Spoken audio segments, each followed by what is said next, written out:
Bonjour mes petits flocons et bienvenue sur la chaîne. J'espère que vous allez bien. Et si le village était en fait enfermé dans une boucle temporelle? Si avant Belle, il y avait déjà eu des autres prétendantes? Et si la rose était tout simplement un compte à rebours? Voici 5 théories plus ou moins drôles qui subsistent sur le classique de La Belle et la Bête. Et vous allez voir que certaines théories font froid dans le dos. Allez, générique!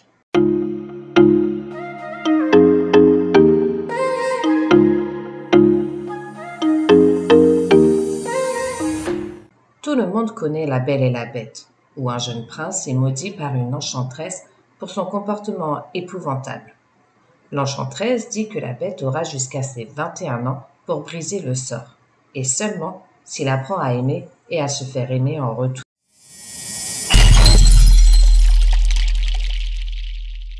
Et on démarre tout de suite avec une première théorie pour le moins bizarre, voire carrément sordide, que l'on trouve sur le site de Reddit.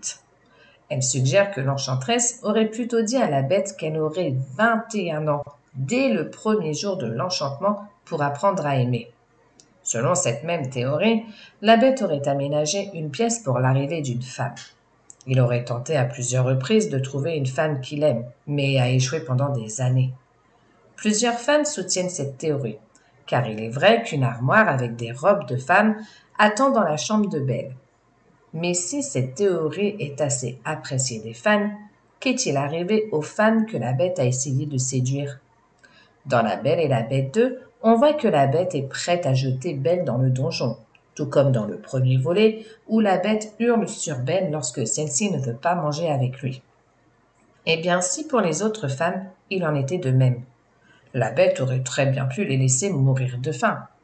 Cette théorie irait encore plus loin et c'est encore bien plus glauque, car il pense qu'une de ses femmes se serait suicidée pour échapper à son sort. Et c'est à ce moment-là que la bête aurait cessé de capturer des femmes pour les courtiser.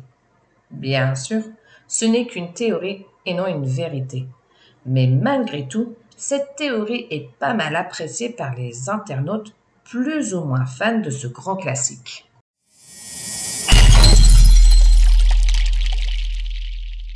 La deuxième théorie traite sur le fait que personne dans le village ne se souvienne qu'il y a un château dans la forêt juste à côté de la ville. La théorie dit que l'enchanteresse a jeté un sort sur le prince, mais qu'elle aurait également jeté un sort sur les habitants du village. Ce serait un peu comme s'ils étaient coincés dans une boucle temporelle.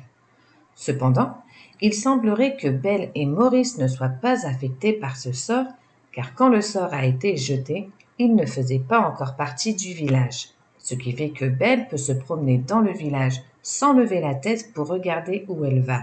De plus, elle sait exactement quand tout le monde se réveille chaque matin. Elle parle du boulanger qui a exactement le même plateau de marchandises tous les jours.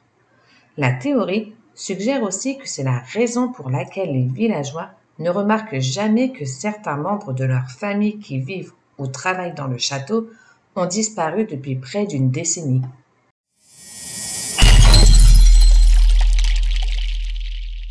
La troisième théorie nous explique que lorsque le sort s'est acharné sur le prince, eh bien celui-ci n'aurait été encore qu'un enfant, et qui plus est, un enfant de 11 ans. Ce qui semble bien réel, puisque dans la chanson C'est la fête, Lumière dit que cela fait 10 ans de vraie galère. 10 ans de vraie galère, ratatinés par la poussière, sans jamais pouvoir montrer notre savoir-faire. C'est aussi montré dans La Belle et la Bête 2, lors d'un flashback de Noël, où le prince a été maudit, et il semble être un enfant. Mais alors, comment se fait-il, une fois la malédiction rompue, que les habitants du château n'ont pas vieilli, mais le prince oui? Eh bien, une fois de plus, ce serait l'enchanteresse qui aurait gelé le temps pour les habitants du château, et au contraire, pour le prince, non. Car s'il était bien un enfant lorsque le sort a été jeté, eh bien, trouver l'amour d'une personne de 11 ans, c'est quand même assez bizarre.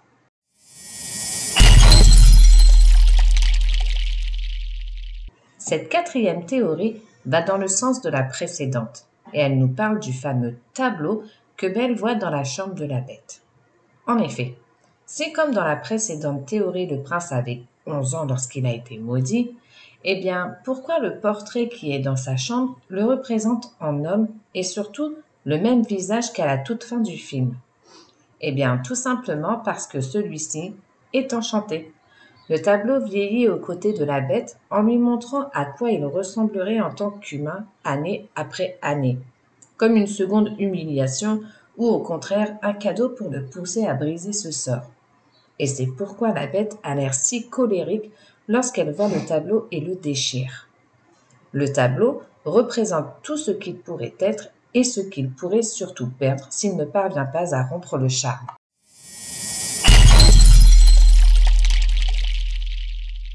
Et voilà déjà la dernière théorie. Mais ne vous inquiétez pas, il y aura une seconde vidéo sur les théories de la Belle et la Bête, alors abonnez-vous pour ne pas la manquer.